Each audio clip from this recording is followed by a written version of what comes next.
para um público mais específico, mais dentro da bolha, eles deixaram uma quantidade muito grande da população americana, que eu acho que saiu numa pesquisa até 40% da população americana sem opção.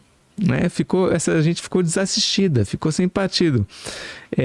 Porque até os dois partidos principais, existem outros partidos, mas que não tem chance nenhuma, eles começaram a se parecer muito entre si. Por exemplo, hoje os dois são protecionistas, né? O Partido Republicano, que era um partido mais liberal, livre comércio, acordo de livre comércio, com o Trump virou um partido protecionista.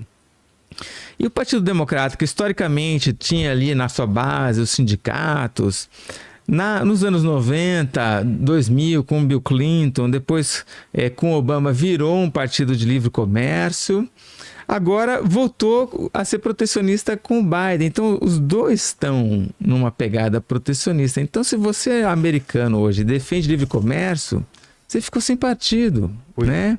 Se você defende um controle dos gastos do governo federal, você também ficou sem partido, porque o Trump, nessa nova orçamento dele, Big Beautiful Bill, né, que ele propôs, ele está gastando a rodo, né? Fazendo o que o Joe Biden fez no governo dele. O Joe Biden fazia os planos, era assim, $1 trilhão, 2 trilhões, começaram a falar em trilhão, né? Então, se você é a favor de uma contenção de gastos, você também não tem nenhum partido. Então, de repente, esse partido do Elon Musk pode atender a essa população que foi esquecida. E um outro entrave que tinha para um partido crescer nos Estados Unidos é que os Estados Unidos têm um sistema federal em que a eleição acontece em cada um dos estados de uma maneira muito particular, né?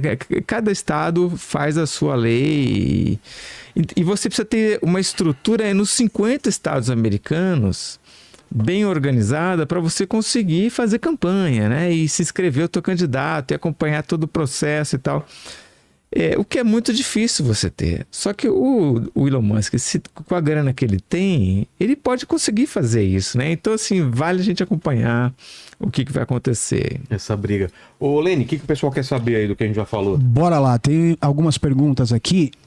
A primeira que eu vou fazer, na verdade, são duas em uma, é que as duas são parecidas, tá? Uma é do Nácio Alex e a outra é do Hello Cat. Eles perguntam... Hello Kitty, Hello Cat. Hello Cat, eles perguntam o que os eleitores podem fazer para fugir desse ciclo Bolso-Lula. Vixe. Olha, eleitor, quando você fala assim, se pensa, evidentemente, na hora do voto.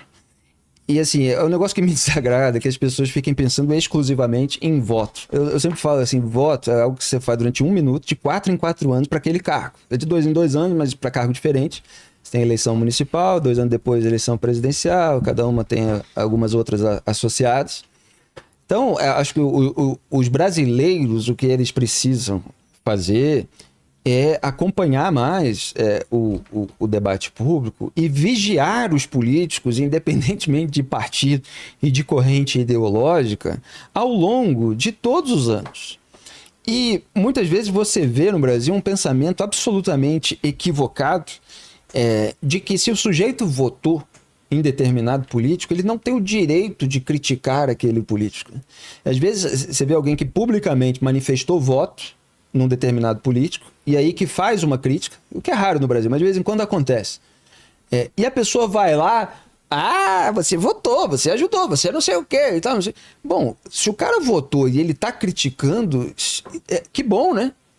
Que ele mesmo tendo votado, ele reconhece que aquele presidente está cometendo erros, ou que está sendo autoritário em algum momento, ou que está sendo perverso numa relação externa com países em guerra, ou qualquer coisa nesse sentido. Então, se você votou, você continua tendo a liberdade de criticar. Porque o oposto disso é o sujeito que, porque votou, ele passa a defender aquele voto para sempre. Então, durante 4 anos, ele tem que justificar de todas as maneiras tudo de errado, eventualmente de criminoso, eventualmente de perverso, que o político no qual ele votou faz. E isso é uma coisa completamente imbecilizante, né? É idiotizante. Então o sujeito vai fazendo todos os contorcionismos e malabarismos possíveis para justificar o próprio voto.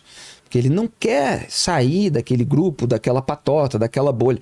Olha, isso aí é coisa de adolescente. Então a pessoa que não consegue superar isso, ela tá presa numa terra do nunca. Então, na adolescência, você tem muita gente que entra naqueles grupinhos, o cara tá no grupo dos populares da escola. Aí ele entra naquele grupinho e ele passa a falar daquele jeito, se vestir daquele jeito, ter aqueles hábitos, eventualmente vai adquirindo aqueles vícios que as pessoas têm para fingir que são adultas, para posar que são super maduras, etc. E aí, em nenhum momento você vai conseguir olhar de fora aquele grupo para falar assim, não preciso disso aqui não, isso aqui faz mal para mim. Ou eu tenho um desejo que é diferente do desejo desse grupo. Então, essa adesão ao coletivo, esse coletivismo, ele vai suprimindo a personalidade, os traços singulares que aquela pessoa precisa buscar. O que você tem de específico? Qual é a sua vocação? Essa é uma das principais questões. Qual é a sua vocação? O que você sabe? O que você é capaz de fazer? O que você tem dom para fazer? O que você faz? Que você faz assim que algumas outras pessoas não conseguem fazer? Alguma imunidade que você tem? Por exemplo, o médico ele consegue ver sangue sem passar mal, sem ficar enojado e tal. Muita gente não consegue. E aquilo facilita, evidentemente, o trabalho médico. Então você pode identificar isso na sua personalidade para ver o que você vai fazer, etc. Se você for sendo guiado pela patota, você nunca vai ser você mesmo, né? Então, assim, recomenda-se terapia. O que acontece hoje é que as pessoas estão trocando a terapia que busca a singularidade do desejo daquele indivíduo e busca fazê-los conseguir expressar o seu desejo, os seus sentimentos, contar para si próprio a sua história. Elas estão trocando a terapia pelo movimento social e pela bolha virtual. Então elas aderem a um grupo e vão suprimindo aquela individualidade. Quando você vê, eles são iguais. A gente às vezes fala, não, chamar todas essas pessoas de ativistas, nem adianta nomear, porque não tem nenhuma diferença. Eles são absolutamente iguais. Aliás, quando você pega a obra, por exemplo, de um liberal de verdade, não Bolsonaro, mas o Hayek, foi prêmio Nobel de Economia em 1974, escreveu lá em 1944, se eu não me engano, O Caminho da Servidão. Tinha um capítulo do livro dele, sabe qual é o título? É um título perfeito para hoje. Por que os piores chegam ao poder? Que talvez responda a algumas perguntas aí, inclusive essa. E o que ele fala? Que para você encontrar a homogeneidade em grupos humanos, você tem que ir lá no fundo. São as pessoas mais rudimentares, as pessoas mais sem arestas, sem escrúpulos, as pessoas com maiores déficits cognitivos, enfim, ele tem as formas de expressar, estou expressando aqui nas minhas, mas já citei esse artigo, esse capítulo de livro em artigo, porque lá você pode estabelecer uma homogeneização com pessoas assim, porque quanto mais capacidade cognitiva as pessoas têm, quanto mais conhecimento, quanto mais talento individual, mais destaque, etc., mais heterogêneas elas são. Porque são pessoas que realmente conseguiram desenvolver a sua singularidade. Então elas tendem a divergir em determinados pontos, etc. Mas se você quer todo mundo para organizar uma militância digital, você vai lá no fundo do poço. É o que o Lula faz nos governos dele. Ele pega aquelas pessoas completamente desqualificadas e coloca lá num cargo. E as pessoas estão ganhando uma fortuna. O Bolsonaro, foi o que ele fez. Quando a família dele estava pendurada por investigação de funcionalismo fantasma, ele pegou lá do fundo do Ministério Público o Augusto Aras, que era uma pessoa que não tinha nenhuma capacidade de ascender por talento e mérito dentro do órgão de fiscalização e controle do qual ele faz parte, tanto que ele não estava na lista tríplice da categoria. Mas ele é aquela pessoa disposta à subordinação política. E o Bolsonaro só admite, em torno dele, pessoas 100% subservientes. Tanto que todas que tinham um mínimo de personalidade foram saindo, foram sendo achincalhadas, né? Sérgio Moro, General Santo Cruz, General Maynard Rosa, que muita gente não conhece, mas que deu uma ótima entrevista na época que saiu do governo, falando, não dá mais, não dá para chegar no Bolsonaro. Ele está rodeado aí por um monte desses jovens aí de rede social e tal, não tem como falar com ele, que não é esse caminho e tal, não sei o quê. E vários outros, né, que foram alvos aí de perseguição. Enfim, estou falando para as pessoas não aderirem a patotas, não perderem a sua singularidade. E aí elas podem vigiar mais o poder. Mas só respondendo muito objetivamente, de fato, o sistema partidário não dá muitas opções, né?